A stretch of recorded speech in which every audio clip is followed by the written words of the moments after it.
Jordan Peterson was invited to Oxford Union and he really met his match. A great interviewer, a student who really asks him really hard, probing questions. And this is how we have to deal with demagogues like Jordan Peterson because often they're in echo chambers, they get softball questions, but this guy did really well. So let's get straight into the video. So much for joining us tonight. I want to kick out straight with something very important: the Israel-Gaza war. On October 7, 2023, you tweeted, "Give them hell, Netanyahu." Since October 7, 50,000 Palestinians have died, 13,000 children, almost 97,000 injured. United Nations, human rights organizations such as Amnesty International have all declared this as one of the genocide of the 21st century. Are you satisfied with your tweet? And did you get what you're asking for? I would have slightly reframed this question and said, what do you mean by give them hell? What did you specifically mean by that? Let's hear his response. Laughter. Well, you might describe that as a loaded question. It's a very serious thing. I mean, we're talking about genocide here.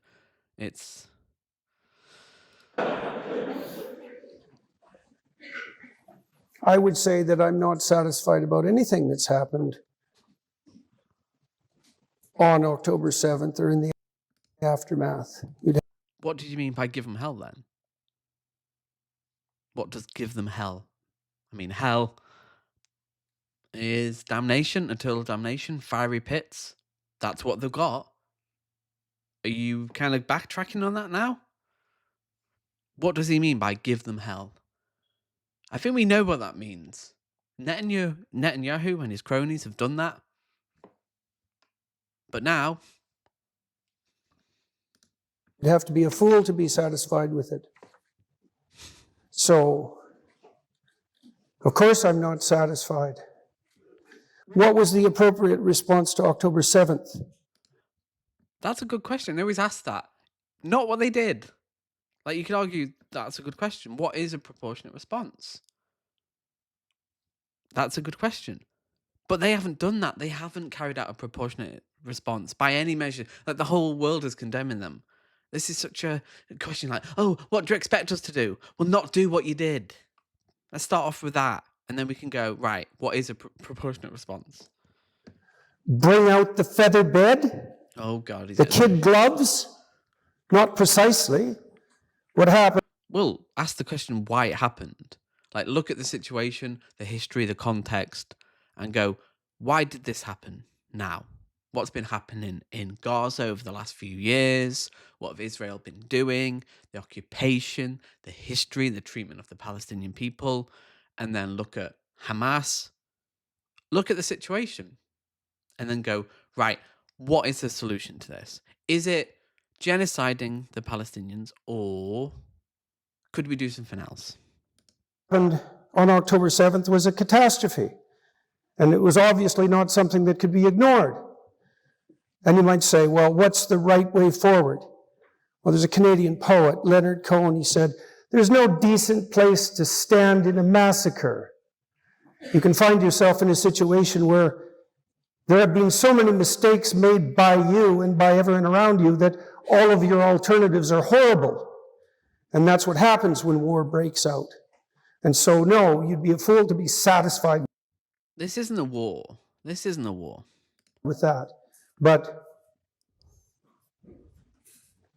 there are situations where all the options are terrible. And you might say, well, how did those situations come about? And you'll certainly experience this in your own life. If you aim badly enough and you make enough mistakes, especially mistakes that are part and parcel. Why this euphemism of mistakes? None of this is mistakes. They have the most sophisticated military in the world, the most funded by the UK, we're complicit by America. There's no mistakes happening here. No mistakes. They lie. They know exactly what they're doing. Of your own blindness and foolishness, you'll find yourself in a situation where well, it's a situation that's akin to hell. Well, every single option in front of you is brutal and awful. And so how do you... That's such a copy. Like the thing that, we had no other like alternative. We had to do this. We had to do a genocide. Insane. Like you'd never say this about anything else. He would never get away with this. Like, would he talk about this about Putin? Of course he wouldn't. Even though he likes Putin. endeavor to conduct yourself so that you don't find yourself there? It's like you watch your bloody step and you keep your eyes open and you pray that you're not foolish enough to embroil yourself in some catastrophe. Complete non-answer. And so, well, we're way past that. Whenever a war breaks out, obviously. Not a war. There wouldn't be a war, I suppose, as well, as if people didn't disagree profoundly about how they might proceed. And it's not like I have any simple solution. Well, there is consensus across the world. End the occupation and a sovereign land for the Palestinians. But this isn't going to happen because of America, the UK, and a few islands, a few ex-colonial islands. The world knows the answer. Like, people with morals, people with a sense of, wait a minute, what's right? How historically has stuff like this played out? People know. It's not really a mystery. To the constant catastrophe of the Middle East, and neither does anyone else. But how about we stop meddling? The West stop meddling? Like going back 100 years plus, the UK, France, America, we've constantly meddled in their business. We have a lot of blood on our hands here. It's unequivocal. He will never say that. He can't have that discussion because then you go, okay, what's our responsibility here? What have we done in the Middle East to perpetuate this? And then you have to have a real discussion. He doesn't want to have that discussion, obviously. I guess I suppose that's also why I'm interested in psychology more than politics, because I actually think that the solution to such things... Of course, he has to reduce it down to the individual. Like, these are just bad people. Palestinians are bad people. Don't look at the history, the politics, the geopolitical situation, the history of the Balfour Declaration, the history of the UK promising both Arabs and Jews this land. Just what's happened over the last 100 years. Don't look at that. It's the individual psychology of these people. Well, if you say that, okay, what's going on with Netanyahu? What's the psychology of him and the mass slaughter he's committed? He won't talk about that. He'll talk about the Arabs as like, is worked out at the level of the individual and not at the level of the state, even though the state has to involve itself, I suppose, when individual responsibility is abdicated. So no, of course I'm not satisfied. Who would be satisfied? Some people are satisfied. So I want to follow up more on an ideological question there as well. You have outspoken about censorship, ideological conformity, and authoritarianism, especially when it comes to free speech, the ability to say what you want, to stand for things.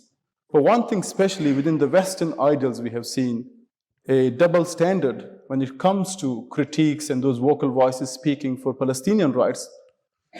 In the last 2 years, students protesting, protests have been curbed, mass surveillances, whether in the UK or the United States. Why have you not condemned this suppression of free speech? Is this not a textbook case there's of been very little bloody evidence of free speech suppression, for example, in this... Yeah, just you've had people deported for their freedom of speech, literally opposing Israel. What? There's been campus protests shut down, Columbia, across America, universities. What the hell is he talking about? He has to lie here. Unequivocally, the protests for the Palestinian people against the genocide in Gaza from Israel were shut down. Massively so. And it just shows you that these guys don't care about freedom of speech. They really don't. Like, don't believe them when they say, "Oh, freedom of speech." They just mean it for them. It's so obvious. And his answer, no evidence of, what are you talking about? issue in my country, in Canada, there's been a plethora of demonstrations on the We're talking about America. Like, oh yeah. Oh, in Canada. Oh, okay then. Well, we're talking about America, obviously, where this stuff clearly has been happening. pro-Hamas, pro-Palestine side. And so the idea that that's been squelched somehow is preposterous. There were Oh my god. How do you deal with this? Genuinely, like, they just. literal encampments for months in my university, in University of Toronto. And I can't imagine a situation where a more contentious issue had been allowed more free expression than the Yeah, talk about Canada, which I probably doubt he's even telling the truth about Canada. We're talking about America. Clear suppression of the First Amendment, the freedom of speech that every American just has naturally. It's a beautiful thing, but not when you're talking about the Palestinian people. I'm sorry, unequivocal suppression here. the protests that emerged in the aftermath of October 7th. So I see no evidence whatsoever for a double standard. Quite the contrary, I would say. In the West, there's been more freedom of speech for the purveyors of the pro-Palestinian message than there are in many Arab countries, for example. And so I don't see for a second that there's a double standard. Now, does that mean that there's even-handed and perfect justice at every moment with regards to all of the elements of discourse around October 7th? Well, obviously not, because nothing is perfect. But to construe that as prejudice on the part of the West, particularly in relationship to the legacy media of the universities, if anything, they've erred on the opposite side. And we've seen a dreadful rise in, say, anti-Semitic sentiment and so forth in the aftermath of October 7th. So I think the notion that there's a double standard that's differentially punished those who rose to support the Palestinian cause, I think that's a preposterous claim. I don't see any evidence for that at all. Well, let me give you some evidence. I mean, See, because they don't care. These are Jordan Peterson is a fascist, unequivocally. He is anti-empiricist. That's why he's a big religious guy. That's why he thinks about the individual. He's not concerned about collective data and historical context. He is an anti-intellectual, which is so ironic because he used to be an academic and he's got a PhD. post supporters of Palestinians, especially students in the US and this country, were blacklisted. In Harvard, Columbia, students were not allowed to graduate. They were not given their degrees just for the sake of protesting outside universities. Surely these are examples of double standards. It wasn't a consequence of protesting, it was a consequence of conducting themselves in an absolutely atrocious manner. Ooh, that is slander. I'm sorry, what evidence do you have for that? That's disgusting. See, these people are shameless. Like, bring out evidence. What? What did they do, Jordan? Insane. There's rules of conduct for protest, and the Oh my God. students did everything they could to provoke the authorities, most of whom are indeed Based on no evidence. He's just saying this now. This is insane. Like, he is shameless. He is a shameless man who doesn't care about the truth, doesn't care about how freedom of speech is being suppressed. He just wants it for him. And that's all. And he gets to speak at the Oxford Union and he gets to share his lies. And he just expects everyone else to just be like, no, not freedom of speech for you. ideological position to support the protest movements that we described a priori. They behaved so atrociously that even the idiot authorities who were charged with regulating the behavior of students on campus Actually, on the contrary, there was Zionists coming in and trying to agitate them. We saw this in numerous universities. So actually, they were pretty peaceful. They were pretty peaceful. And Jordan Peterson, he's the kind of guy who would have been against the Vietnam protests in the 60s. Like, oh no, these people, you know, they were vindicated. And I promise you, Jordan, so will the Palestinian protesters in these universities in years to come. You are wrong. You are on the wrong side of history. We're finally forced to do something about it. It had nothing to do with differential treatment of the protesters. I mean, how long were there encampments at the University of Toronto? Like 3 months? Like, that's not tolerance, and that's not even free speech. That's weakness in the face of... Yes, that is free speech. That's free speech. That's how it works in a democracy. He just doesn't like it. It's so obvious they hate freedom of speech. They hate you. It's weakness in the face of preposterously narcissistic and coercive behavior. And so I don't buy any of the presumptions that underlie that question. Did you support the rioters of January 6th, Trump supporters, and the way they were treated? Well, my sense of January 6th was that it was perfectly fine for the leftists to have an insurrection at the drop of a hat, but if the conservatives ever dared to have anything... Oh my God, he's awful. Like, this is their guy. And I know a lot of people know he's a joke. This is it. That's all he has. Like, well, if the left do it. Like, what about... So, it's always lies, whataboutism. Lies, whataboutism. Lies, whataboutism. Approximating protest, then all hell was going to break loose. Exactly the same thing happened with the trucker convoy in Canada. It's like the left can... Didn't like 5 people die at January the 6th? What is he talking about? It's like, on the left... Like, he's trying to justify an insurrection here. He can't, so he has to be like, oh, the left. The truckers. The Canadian truckers. Agitate ad nauseum, as they most certainly do at the drop of a hat. There's a difference between protest, agitation, what the Canadian truckers did, and an insurrection where people die, people are attacked. These are very different things, and there's a reason why a lot of them were locked up, because what he did was, like, he can't see that. He just sees, like, oh, left are mean, and we're the good guys, and they're just mean all the time. Burn down the centers of cities in the United States, and now that's well and good, but if the... See, just whataboutism. Talking specifically about January the 6th, he can't talk about it. He can't, ideologically unable to actually talk about what happened there. Because you know if the left did do that, he'd be going on about it. He'd be like, these fascists, these agitators, these... And rightly so. It would be valid criticism. Conservatives ever dare to have anything approximating a protest, then, we're going to have a fit about it for years and punish... They're so whiny. All they do is whine. He is the king of the whiners. That's all he does. And you're weak if you watch him and believe and think that, he's an intelligent guy. I'm sorry, you need to read some books. Read 500 books, and I guarantee after 500, doesn't matter what you read. Goethe, anything. Shakespeare, I don't care. You will see this guy for who he is. Please educate yourself if you think this is an intelligent guy. He really is. Oh my God. Whine.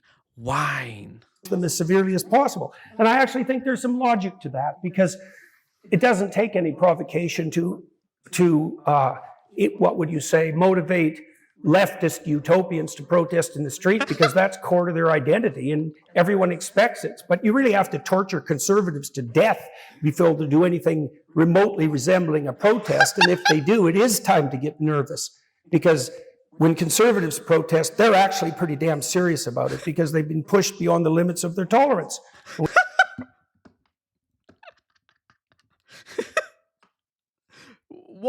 How were they pushed on January the 6th? There's no evidence that the election was stolen. Donald Trump fabricated that. There's been numerous investigations. No evidence was found. What have they been pushed to? Because Trump was in the Oval Office. Like, what is he talking about? Incoherence.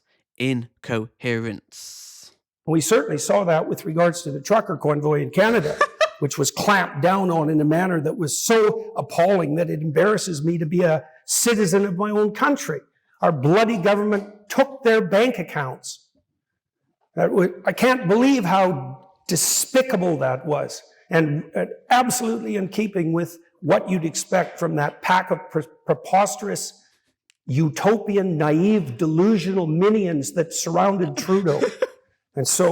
And he devastated Canada's reputation among sensible people on the international Oh scene. my God, I can't watch anymore. This man is a joke. I'm so happy that people are realizing who Trump is. They're realizing that these kind of demagogues are just jokes. They don't care about you. They don't care about evidence. They don't care about solving problems. And if you care, hit the like button, and I'll see you next time.